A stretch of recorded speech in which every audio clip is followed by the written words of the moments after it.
Hey guys, it's Ben the Coin Geek at Old Pueblo Coin, and today we're going to have a video about grading shield nickels. Ah yes, the shield nickel, one of the most forgotten coins of US history. And for this video we're really just looking for overall design and grade. And we're going to try to separate the wheat from the chaff a little bit. Not that we're doing sheeps and goats here. We have all the coins for loving, and we're going to love all of them, not just some of them here. But we'll take a closer look at a few of these. Now, a lot of shield nickels come, of course, corroded. That's the first thing I want to point out here is nickel in general is a very reactive metal, not a very sturdy metal. So you'll see lots of nickels with problems on the planchets like this one. Corrosion is extremely common in this series, and if you are trying to get really nice planchets, really problem-free coins, it's a problem. And you can see a coin like this has a ton of design left in the shield, and yet it's just very, very, very porous. And so that's something that's going to happen when you're trying to collect these. Now, of course, for our study guide today, the official ANA grading guide in black and white line drawings. This is the only way to roll, as far as I can tell, as far as I'm concerned.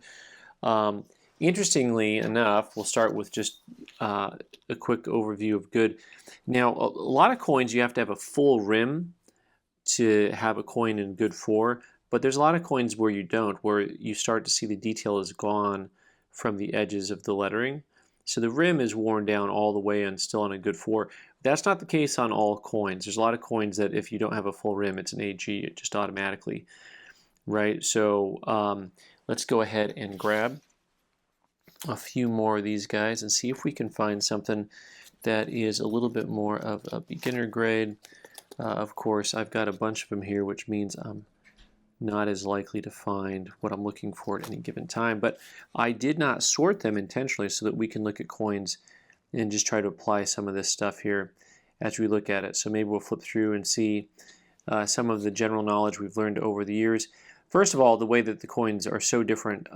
The shield nickel has so little design to the back, except some of them have the arrows in between the stars.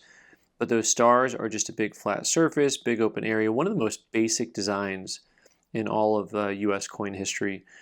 Basic, and not being derogatory, just saying that it is, very simplistic in overall look. What you'll start to see though on these is that the stars actually have some design elements at the beginning of in the middle of them. If you look at this star right here above the point of the 5, you'll see some of those lines starting to take place.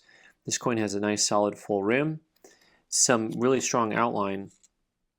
And then the other side of the coin is also very interesting because it looks like this coin is actually worn down to the rim on the edges, even though the reverse of the coin looks super strong. So we've got a lot of flatness. Let's pay attention to how much detail is in that shield, and then we'll go ahead and reference our book here real quick to try to get a feel for what we're looking at. So you can start to see here that just with your basic VGs, how much detail is typically left. In the shield side, the outline of the leaves and the cross show, but parts are smooth. The motto is weak but visible. Only a few vertical shield lines show in separation. The vertical, let's see, we got our vertical here. That's the horizontal is this way, like horizon, vertical, like, white men can't jump. So the fine 12, we're going to say some more details show in the leaves and shield lines. The entire motto is plain but very weak. I know that doesn't sound like a lot of descriptive, but really, really, once you start to study the coins time and again, you'll start to see what they're talking about on some of these things here with your overall design. And this one's interesting because, that first example in just a basic VG is talking about having, only a few vertical lines show separation. Well, we've got kind of that going on. Are we going to move up to some details show in the leaves and shield lines? Okay, well, the leaves are pretty flat on this. There's a little bit of detail in those leaves, but they almost look like flowers instead of leaves. You see how they're just like one uniform piece? So when you start talking about the separation, you can see what they're talking about now. Okay, well, that's not individual leaves. Those are just kind of like almost like blobs, right? When you look at it, and you start to see what they're drawing on here is the separation. And you can see that they show that those actually the horizontal lines are almost obliterated here, and they're just starting to show over there in the fine mode. So this coin is something that's going to be looking at one of those grades we're looking at right there. The hard thing is, of course, if you look on the back, this is such a bold design on the back. Everything looks perfect. Like, oh, look, I can see everything, right? Well, you can and you can't. It's not until you get a nicer coin that you'll see we'll find something a little bit nicer. So let's grab another coin here and see just how far a jump. Let's see if we're going north, south, east, or west on this piece. All right, this one you can see actually we've got more wear. See the In God We Trust is starting to miss. So that is, I think, even though there's a really nice amount of shield lines appearing, and it looks like there's a lot of design left on this guy. Again, you know, there's two sides to the coin. And I think what we're looking at here is that this coin is not quite as nice as that previous coin as far as the overall grade goes. So now we can get a comparison of just what it looks like when we're going from the no separation between the rim and God We Trust, the leaves with a little more detail. Okay, so we got a little more detail. Here's a nice corroded planchet. Let's see what we got going on with this one. Oh, talk about corrosion. They got entire divots missing out of this sucker. This isn't going to help us much other than to give another example of just how easy it is to corrode nickel. By the way, our first nickel, just so you know, was worth 1 cent. It was not the 3-cent nickel. It was not the shield nickel. It was actually just the Flying Eagle penny was referred to as a nickel. All right, so now we have something. We're going to throw one more curveball at you because guess what? We got to take strike into consideration on some of these coins because you'll have real flat spots on some of these coins. I want you to look at the leaves here and see what that separation starts to look like that they were talking about previously. And of course we have those east and west, those horizontal lines down the shield, a lot of them, a little bit of flatness on there. Also, you start to see that those lines in the shield have lines within them, right? So the vertical lines actually they're not just like a single hard column, they have little lines inside of there, which is something that you may not have noticed because, you know what, you can't really tell. They just look like poles. But here's something that has a lot more detail to it, and you can start to see those. Now let's see what happens when we look at the back of a coin that has a little bit more detail to it, just how much higher up everything stands. Well, now you can see a coin with really strong separation in those stars. You're like, okay, now I get at it. I get it. I see what we're talking about. The other thing is just generally speaking with lettering, you know, the lettering will start to be really bold, will be bolder and more well defined once you get a higher grade coin. But really on these guys, especially on these shield nickels, those stars really lend a pretty good guiding hand for the reverse of the coin, more so than you'll see. I mean, just because there's not a lot of design element on the back, this will really help you understand the grade on a nickel, but on a shield nickel. But really looking at the front of those coins, you start to see, okay, just how much detail do we want? So in a nice, very fine coin on that obverse, those leaves, they're crisp, show near full detail. The vertical lines are worn but sharp and separated. So on this one, you know, you look at, once I move up actually into extra fine, you'll see cross is lightly worn but well defined and bold. Slight wear shows on the horizontal lines of the shield. High points of the leaves are worn but show all detail. So to me, this actually wore very similar to this coin here, this XF, where you've seen the vertical lines, and the horizontal lines are mostly complete except for kind of some flatness. And so this coin looks to be quite a jump up from that fine that we had over here. Let's get these corroded guys out of the way. You know, this guy looks to be a lot more like an extra fine, just looking at the overall composition and the what is left. I was going for the word remnant.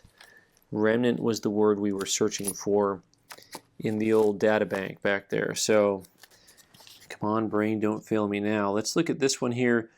Now, this is a good example. I'm glad we got this one here because this is a grade down from that. So this is going to be kind of a nice choice VF coin. And you can start to see where those lines that are horizontal, there's fewer of them. The lines that are vertical, they're also not as complete on those columns. And then also when they talk about the leaves, you know, it's hard to tell because strike's different on some of these coins, but you start to see the leaves have like flatness to the edges of them. So whereas even though this is a very flat design, see, this is what I was getting at on this coin, there's a lot of flatness to the leaves, but some of that is actually from strike versus from wear, which can be really hard to explain if you don't see a lot of coins. Oftentimes what I'm looking for is kind of a color differential on the coin. So like from the leaf to the leaf tip, that's really good. I'm always losing my stuff. I'm probably sitting on my pointer because I certainly don't see it anymore. But on the tip of the leaf there, under the S in trust, you know, there's a slight color change on that, and then here on this one in trust, you know, has more of a, more of a uniform color to it. Also, what's interesting about, of course, the shield nickels and V nickels like this too is just the different types of strikes you see. See how bold trust is on this one and how flat, you know, in God we trust is on this one, the motto. So we've got several grades here, just pulling out some of these V nickels. And I think I might have one more that's kind of in between. You can tell me where you'd rate this compared to those last two we've looked at. Kind of comparable to the last one. You're starting to see that shield with a little bit more flatness. I think maybe the previous one we looked at was a little bit nicer. Let's take a look at those lines on those stars again and see kind of what we're seeing, how they kind of start to pop up there. Let's see if we can transition our stars from one grade to the next a little bit. If these ones have any more lines to them or not. Not really. It's kind of hard to tell on these two. Compared to that last one over here where you had the real strong stars on them.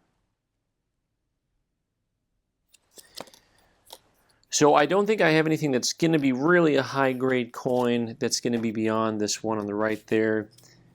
And let's take one more look here. Oh, it's nice kind of in between. This is not as nice as the one I've got on the far right. Also, there's like all kinds of types and styles and errors and things on these shield nickels. You know, I'm not a specialist in that. You know, if I get a book out and start going through it, we can find some stuff. This one's got a couple of little tooth marks, little bite marks in it, and something a little bit different there. But this is very comparable to this other one here that we looked at. So anyway, oh, now my pointer shows up. I didn't sit on it. What do you know? That's a good thing. All right, we're not going to worry about that right now. So anyways, guys, there's kind of an overview of looking at some of the different design elements on a shield nickel that you can look at as you're grading it. You can really, it's easier to get a feel on this for the obverse, but you got to pay attention to the reverse of the coin as well. They're a really tricky coin to collect, especially in higher grades, especially problem-free. And they're actually really attractive if you can get nice examples. By the way, especially proof examples, really quite lovely. All right, guys, thanks so much for watching. I've been the Coin Geek. You can subscribe by clicking on the owl button in the corner and watch more videos on the right side of the screen. Thanks.